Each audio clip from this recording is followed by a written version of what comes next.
Television news चैनलों को नया लॉलीपॉप मिल गया है, कंगना वर्सेस संजय राउत एके शिवसेना। और इस लॉलीपॉप को ये टीवी न्यूज वाले टीआरपी के लिए बड़े मजे से पहले खुद चूस रहे हैं और बाद में दर्शकों को चुसा रहे हैं। दर्शक भी बड़े मजे से इस खबर को बड़े चटखारे लेकर कंज्यूम कर रहे हैं। वैसे भिड़ंत बड़ी दिलचस्प है। एक तरफ है सेल्फ प्रोक्लेम्ड राष्ट्रवादी सुपरस्टार एक्ट्रेस कंगना रनौत और दूसरी तरफ तीखी मिर्च से भी तेज मिजाज वाले शिवसेना के संजय राउत। कंगना ने जहां मुंबई पुलिस और मुंबई की करंट सरकार पर पीओके वाला बम फेंका, वहीं संजय राउत ने भी दिखा दिया कि वो मुंबई में क्या चीज है। भाई, इतनी इंटरेस्टिंग फाइट अगर मीडिया वाले ना कवर करें तो दर्शकों का क्या होगा? मनोरंजन के लिए कहां जाएगी जनता? वैसे भी आजकल देश में मनोरंजन का स्तर इतना गिरा हुआ है कि लोग रियलिटी टीवी वाले एक्साइटमेंट के लिए गाहे बगाहे न्यूज चैनल की तरफ तफरी करने पहुंच ही जाते हैं। और हमारे टीवी न्यूज एंकर्स, अब झूठ क्यों बोले, कतई खरे उतरते हैं दर्शकों के मापदंडों पर। दिल का ताड़ बनाने में हमारे न्यूज एंकर्स जो जोर लगाते हैं, देखकर दिल से आह निकल जाती है। वहां की जगह हमारे हिसाब से अब एक्सेप्ट कर लेना चाहिए न्यूज वालों को कि वो अब खबरें नहीं बल्कि मनोरंजक खबरें दिखाते हैं। नहीं, अब वो दूरदर्शन वाली संजीदगी भरा जमाना नहीं रहा। अब पब्लिक को हर चीज में एक्साइटमेंट चाहिए होती है, इसलिए आजकल देश में ब्रेकिंग न्यूज इस तरह की आती है। अब कंगना निकल रही है अपने घर से, अब कंगना चंडीगढ़ पहुंच गई, अब रिया चक्रवर्ती को उठा के ले गई एनसीबी और अब रिया को 14 दिन के लिए रिमांड पर बैठा दिया गया है। यहाँ लोग भूखों मर रहे हैं, पैसा नहीं है और हॉस्पिटल वाले कोरोना मरीजों को आईसीयू में भर्ती करके 50,000 पर डे और उससे भी अधिक पैसे चार्ज कर रहे हैं। ये मीडिया वाले राशन पानी लेकर इन हॉस्पिटल के मालिकों के पीछे क्यों नहीं पड़ते? क्या जरूरत है क्रिमिनल केस में फंसी एक्ट्रेस रिया चक्रवर्ती की गाड़ी के पीछे घूमने का? दबाव बनाना ही है मीडिया को तो वहां बनाना चाहिए जहां देश की जनता का कुछ फायदा हो, लेकिन नहीं, ये कहां कवर करेंगे बेरोजगारी, घपलेबाजी, मिलावटखोरी, नौकरी के नाम पर पैसे लेने वालों को, सरकार की फेक घोषणाओं को। इन्हें तो चाहिए मसाला, फिर वो मसाला रिया दे दे या कंगना। कंगना शिवसेना विवाद के पीछे एक राजनीतिक अंडर करंट तो जरूर है, जिसकी वजह से दोनों पक्षों के बीच आक्रामकता इतनी ज्यादा बढ़ गई है। कुछ वरिष्ठ पत्रकारों की माने तो एक ऐसी स्थिति है जिसमें शिवसेना और बीजेपी दोनों ही पक्षों को भारी फायदा हो रहा है। एक तरह से देखा जाए तो कंगना वर्सेस शिवसेना का मुद्दा महाराष्ट्र सरकार को जबरदस्त फायदा पहुंचा रहा है। पता है कैसे? क्योंकि महाराष्ट्र में पुणे और कोल्हापुर, सोलापुर जैसे छोटे शहरों में कोरोना वायरस बहुत तेजी से फैल रहा है, जिसके लिए राज्य सरकार को कभी भी दोषी ठहराने का सिलसिला शुरू हो सकता है। लेकिन इन सब की जगह राज्य सरकार शायद सदन में अर्नब गोस्वामी के खिलाफ विशेषाधिकार हनन प्रस्ताव लेकर आने वाली है और हो सकता है राज्य सरकार के इस मूव से उसके खिलाफ कोरोना को लेकर सवाल ना भी उठे और ये महाराष्ट्र सरकार की सबसे बड़ी सफलता हो सकती है। वहीं दूसरी ओर ये मुद्दा बीजेपी के लिए भी भयंकर फायदेमंद है, क्योंकि इस वजह से उसे उत्तर भारतीय राज्यों में राजनीतिक फायदा होगा। अब अगर बात करें कि कंगना इस पूरे खेल में क्या कर रही हैं, तो वो एक बड़ी मंजी हुई खिलाड़ी की भूमिका निभा रही हैं। कंगना ने अपने ऑफिस को, जहां बीएमसी ने कार्यवाही की, उसे खुद के लिए राम मंदिर तुल्य मान लिया है और शिवसेना, शायद स्पेसिफिकली संजय राउत को बाबर के समान खड़ा कर दिया है। कंगना के बाबर वाले बयान पर संजय राउत ने भी जबरदस्त उड़ी ले ली है कंगना की, कि भाई पूरी बेशर्मी से कह डाला कि भाई बाबरी तोड़ने वाले तो हम ही लोग थे। वहीं कांग्रेस के वरिष्ठ नेता राशिद अल्वी ने कहा कि ऐसा लगता है कि कंगना ने भारतीय जनता पार्टी ज्वाइन कर ली है, इसलिए शिवसेना कंगना रनौत पर हमला बोल रही है। जब आप राजनीति करेंगे तो निश्चित तौर से दूसरी ओर से भी आप पर हमला बोला जाएगा। मतलब जब पूरा भारत कोरोना और उसके बाद हुए लॉकडाउन और उसके बाद आई बेरोजगारी और मंदी से टूट चुका है, तब ये महाशूरवीर, अपने आप को झांसी की रानी बताने वाली एक्ट्रेस और मुंबई को अपनी जागीर समझने वाला राजनेता, ये लोग अपनी ताकत का शो ऑफ कर रहे हैं।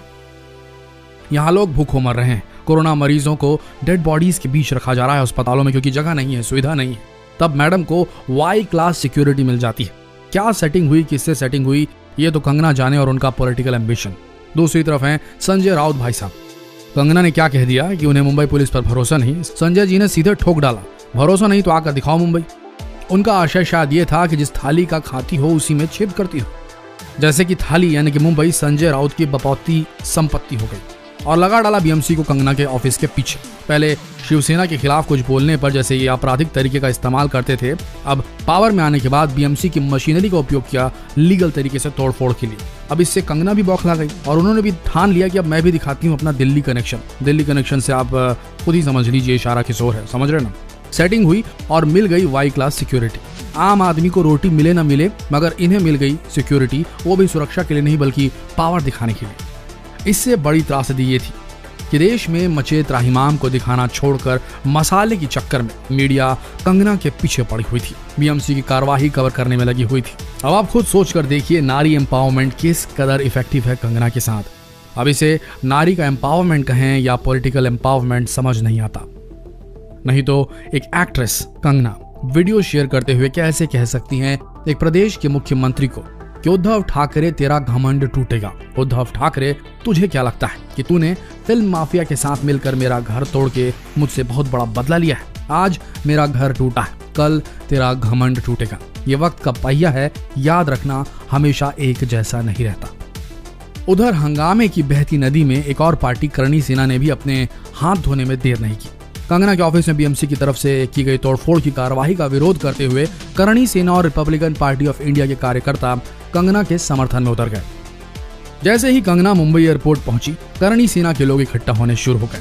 उनके हाथों में तख्तियां नजर आ रही थी कि जिस पर लिखा था करणी सेना मैदान में, कंगना तेरे सम्मान में। बॉलीवुड के कई फिल्म समीक्षकों का मानना है कि कंगना ने एक अभिनेत्री के रूप में अपने करियर को महत्व देना कम कर दिया है, शायद इसलिए क्योंकि कंगना के करियर का पीक एक तरह से खत्म हो गया है। बात ये नहीं कि लोग उन्हें पसंद नहीं करते, एक अभिनेत्री के रूप में लोग आज भी उन्हें तरजीह देते हैं, लेकिन कंगना जिस तरह किसी भी विचार को एक हथियार की शक्ल देती है, उससे उनके साथ काम करने वाले असहज हो जाते हैं। इसलिए बड़े प्रोडक्शन वाले शायद उन्हें कास्ट करने में हिचकिचा रहे हैं। बॉलीवुड वाले और उनके फिल्मी फैन खुद कहते हैं कि वे एक महान अदाकारा है, लेकिन जब बात आती है एक शख्स के रूप में तो कंगना के व्यवहार से शायद बॉलीवुड थोड़ा दुखी हो जाता है।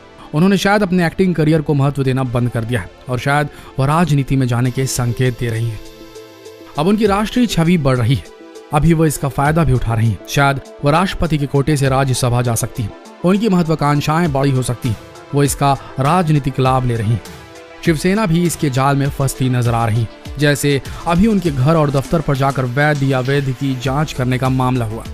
ऐसे में शिवसेना और कॉरपोरेशन ने जो किया उससे ऑफिशियल गुंडई कहा जा सकता है। खैर जो भी हो, इस मीडिया के लॉलीपॉप सनसनी के चक्कर में सोशल मीडिया पर कंगना रनौत की जगह पहले से काफी मजबूत हो गई। ट्विटर पर हाल ही में उनके फॉलोअर्स की संख्या 13 लाख पार पहुंच चुकी है। फायदा किसका हुआ? दोनों पक्षों का, और बीच में मीडिया का भी। मीडिया ने फिर एक बार दिखा दिया कि उसे जनता और उसके मुद्दों से कोई मतलब नहीं, मतलब है तो सिर्फ जनता को भ्रमित कर बिजी रखने में और उनके कीमती टाइम को वेस्ट कर खुद के लिए टीआरपी बनाने में। तो सतर्क हो जाइए, अब वो दिन दूर नहीं जब टेलीविजन में ब्रॉडकास्ट होने वाली न्यूज पूरी तरीके से फर्जी साबित हो जाएगी।